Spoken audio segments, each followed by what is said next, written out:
যুদ্ধের দিকে না গিয়ে নির্বাচনের ব্যবস্থা করুন, ডক্টর ইউনূসকে দুদু।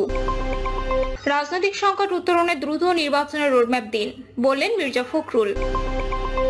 ডক্টর খলিলুরকে অবিলম্বে জাতীয় নিরাপত্তা উপদেষ্টার পদ থেকে সরিয়ে দেওয়ার আহ্বান বিএনপির। এবং সর্বশেষ জানাবো উপদেষ্টা আসিফের পদত্যাগ দাবিতে স্লোগানে উত্তাল কাকরাইল। শুনছিলেন সংবাদ শিরোনাম, এবারে বিস্তারিত। যুদ্ধের দিকে না গিয়ে নির্বাচনের ব্যবস্থা করুন, ডক্টর ইউনূসকে দুদু। অন্তর্বর্তী সরকারের প্রধান উপদেষ্টা ডক্টর মোহাম্মদ ইউনূসের উদ্দেশ্যে বিএনপির ভাইস চেয়ারম্যান শামসুজ্জামান দুদু বলেছেন, বাংলাদেশ একটি শান্তিপূর্ণ দেশ। সেই দেশটাকে মানবিক করিডোরের নামে যুদ্ধের মধ্যে নিয়ে যাওয়া বুদ্ধিমানের কাজ হবে না। এদিকে না গিয়ে দেশকে রক্ষা, যুদ্ধমুক্ত ও গ্রহণযোগ্য বিবেচনার নির্বাচনের ব্যবস্থা করুন, মানুষের ভোটের অধিকার ফিরিয়ে দিন। দুদু বলেন, আমাদের বাংলাদেশ একটি শান্তিপূর্ণ দেশ।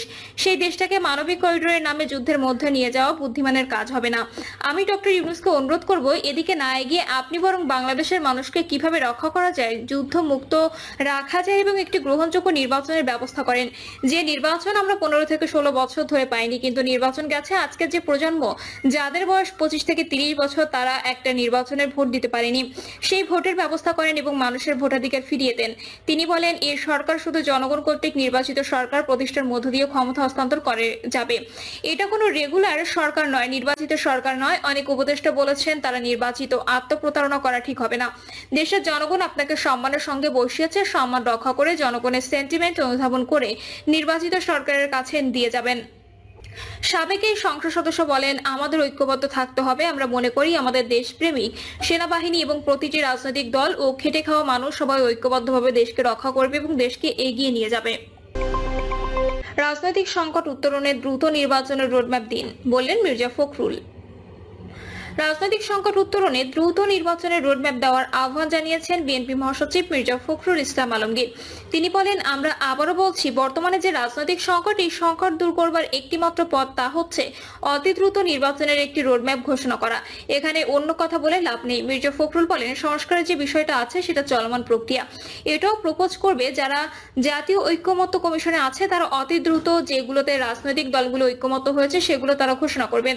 সেসব বিষয় ঐক্যমত্য করে সনদ তৈরি করবেন। সুতরাং এটা নিয়ে কোনো বাড়াবাড়ি করা কিংবা এটা নিয়ে টানা হেঁচড়া করা পরিস্থিতিকে জটিল করে তুলবে। সেই কারণে জনগণের প্রত্যাশা যে অতি দ্রুত একটা রোডম্যাপ ঘোষণা করে নির্বাচনের ব্যবস্থা করতে হবে এবং চলমান যে সংস্কার প্রস্তাবগুলো যেগুলোতে ঐক্যমত্য হয়েছে সেগুলোর বাস্তবায়ন করবেন। আর যেসব সংস্কার প্রস্তাবে ঐক্যমত্য হবে না সেগুলো সনদের ভেতর নিয়ে চলমান প্রক্রিয়া হিসেবে রাখবেন।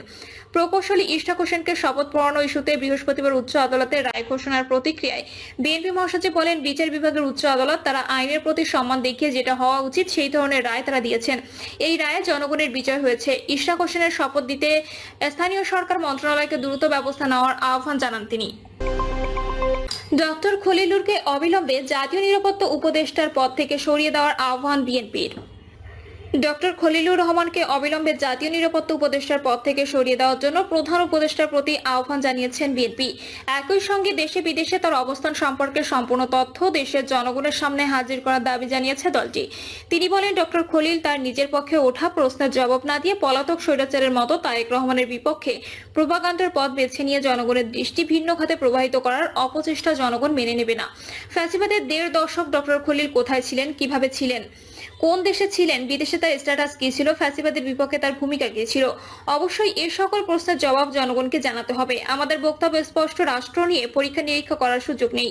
ডক্টর খলিলকে অবিলম্বে জাতীয় নিরাপত্তা উপদেষ্টা পদ থেকে সরিয়ে দিয়ে দেশে বিদেশে তার অবস্থান সম্পর্কে সম্পূর্ণ তথ্য দেশের জনগণের সামনে হাজির করতে হবে। রিজভী বলেন, ইতোমধ্যে কথিত মানবিক করিডোর ইস্যু নিয়ে অন্তর্বর্তীকালীন সরকার, বিশেষ করে ডক্টর খলিলের ভূমিকা নিয়ে দেশের স্বাধীনতা প্রিয় জনগণের মনে উদ্বেগের সৃষ্টি হয়েছে। মানবিক করিডোর নিয়ে গত 1 মাস অন্তর্বর্তীকালীন সরকারের এক একজনের এক এক রকম বক্তব্য। মনে হয় এই সরকার পথ হারিয়ে ফেলেছে। আমাদের কথা পরিষ্কার, এসব করার দায়িত্ব অন্তর্বর্তীকালীন সরকারের নয়। এসব বিষয় বিবেচনার দায়িত্ব জনগণের ভোটে নির্বাচিত জনগণের কাছে জবাবদিহিমূলক নির্বাচিত সরকারের।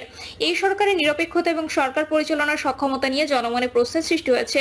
অবিলম্বে এই সরকারে যাদের সম্পর্কে জনমনের সন্দেহের সৃষ্টি হয়েছে তাদের সম্পর্কে জনসম্মুখে বিস্তারিত তথ্য জনগণের সামনে উপস্থাপন করুন। তারেক রহমানকে নিয়ে ডক্টর খলিলের বক্তব্য গণতন্ত্রের স্থায়ী নিরাপত্তা ও ঐতিহাসিক সার্থকতার প্রতি বিদ্বেষ পরায়ণ। রিজভী বলেন, রাজধানীর ফরেন সার্ভিস একাডেমিতে আয়োজিত এক ব্রিফিংয়ে অন্তর্বর্তীকালীন সরকারের জাতীয় নিরাপত্তা উপদেষ্টা ডক্টর খলিলুর রহমান ১.৫ দশকের গণতন্ত্র পুনরুদ্ধার আন্দোলনে গণমানুষের নেতা, জুলাই গণঅভ্যুত্থানের রূপকার, ভয়ঙ্কর মাফিয়া অবৈধ প্রধানমন্ত্রী হাসিনার বর্বরতম জিঘাংসার শিকার বিএনপির ভারপ্রাপ্ত চেয়ারম্যান তারেক রহমানকে নিয়ে যে বক্তব্য দিয়েছেন তাতে দেশের মানুষ বিস্মিত, হতবাক, উদ্বিগ্ন এবং ক্ষুব্ধ হয়েছেন। ফ্যাসিবাদের প্রতিভু হাসিনা যেভাবে গণতন্ত্রকে কফিন পরিয়ে তথাকথিত উন্নয়নের ইন্দ্রজাল সৃষ্টির জন্য জিয়া পরিবারকে নিয়ে কুৎসা রটাতেন উপদেষ্টা, এবং এই মন্তব্য যেন তারই পুনরাবৃত্তি। এখনো যেন লোকমানসে উজ্জ্বলতর তারেক রহমানের ভাবমূর্তিকে বিনষ্ট করার জন্য আঘাত হানার চেষ্টা করা হচ্ছে। রিজভী বলেন, ডক্টর খলিলুর রহমান যুক্তরাজ্যে নির্বাসিত জীবন প্রসঙ্গটি যেভাবে উপস্থাপন করেছেন তা সম্পূর্ণ উদ্দেশ্য প্রণোদিত ও বিভ্রান্তিমূলক। ধান ভান্তে শিবের গীত গাওয়ার মতো ডক্টর খলিলুর রহমান বলেছেন, কেবলমাত্র আমি আমেরিকায় থেকেছি বলে আমাকে যদি বলা হয় আপনি বিদেশি নাগরিক, তাহলে কালকে তারেক রহমান সাহেবকেও সে কথা বলতে হবে। আমাকে ঢিল নিক্ষেপ করলে সেই ঢিল কিন্তু অন্যের উপর গিয়েও পড়তে পারে।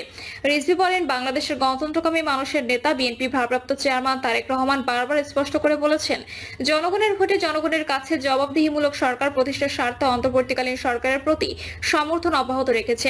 সমর্থন অব্যাহত রাখার পরও অন্তর্বর্তীকালীন সরকারে মনে হচ্ছে এই সমর্থনের গুরুত্ব অনুধাবন করতে ব্যর্থ হচ্ছে। ক্ষমতাসীনদের কেউ কেউ মনে হচ্ছে বিএনপির সঙ্গে পায়ে পা লাগিয়ে ঝগড়া বাঁধাতে চায়। তিনি বলেন, ফ্যাসিবাদ বিরোধী দীর্ঘ ১.৫ দশকের আন্দোলন সংগ্রামের সময় ডক্টর খলিলুরের নাম কেউ কখনো শোনেনি। সুসময় হঠাৎ করেই তিনি উড়ে এসে জুড়ে বসে উপদেষ্টা হয়েছেন। ১.৫ দশকের শেখ হাসিনার ফ্যাসিবাদের বিরুদ্ধে আন্দোলন সংগ্রামে দেশে বিদেশে কোথাও যার কোনো উপস্থিতি ছিল না, না ছিল কোনো জোরালো বক্তব্য। তার কাছে দেশের নিরাপত্তা নিশ্চিত কিনা এসব নিয়ে জনগণের জানার অধিকার রয়েছে। প্রধান উপদেষ্টা ডক্টর মোহাম্মদ ইউনূস সাহেবকে বলতে চাই, আপনি এমন একজন ব্যক্তিকে জাতীয় নিরাপত্তা উপদেষ্টা বানিয়েছেন দেশের জন্য যার কোনো দৃশ্যমান অবদান নেই। তিনি তো বাংলাদেশের জন্য নন, বিদেশের জন্য কাজ করবেন। মানবিক করিডোর বা চ্যানেল নামে বাংলাদেশকে ক্ষুব্ধ যুদ্ধক্ষেত্রে পরিণত করার পায়তারা করা হচ্ছে। রিজভী বলেন, একজন রাজনীতিবিদকে প্রতিদিন প্রতি মুহূর্তে জনগণের আদালতে পরীক্ষার মুখোমুখি হতে হয়। জনগণের আদালতে একজন রাজনীতিবিদের জীবন এবং কর্ম খোলা বইয়ের মতো। শত প্রতিকূলতা উপেক্ষা করেও তারেক রহমান বিদেশে বসেও দেশের জনগণের সঙ্গে প্রতিদিন প্রতি মুহূর্তে যোগাযোগ রেখেছেন। কোন পরিস্থিতিতে তারেক রহমান চিকিৎসার জন্য বাধ্য হয়ে বিদেশে গিয়েছেন, বিদেশে থাকতে বাধ্য হচ্ছেন ও এর সম্পর্কে দেশের গণতন্ত্রকামী জনগণ সম্পূর্ণ ওয়াকিবহাল। শেখ হাসিনার আন্দোলনের ফসলরা কি নির্দয় নির্মমভাবে তারেক রহমানের উপর অত্যাচার করেছিল তা দেশবাসী ভুলে যায়নি। বিদেশে থাকা নিয়ে পতিত পলাতক স্বৈরাচার ও প্রোপাগান্ডা ছড়িয়েছিল। সেই সময়ও বিএনপির পক্ষ থেকে বিদেশে জননেতা তারেক রহমানের অবস্থান সম্পর্কে জনগণকে বিস্তারিত জানানো হয়েছিল। প্রিয় দর্শক, এই ছিল এখনকার সর্বশেষ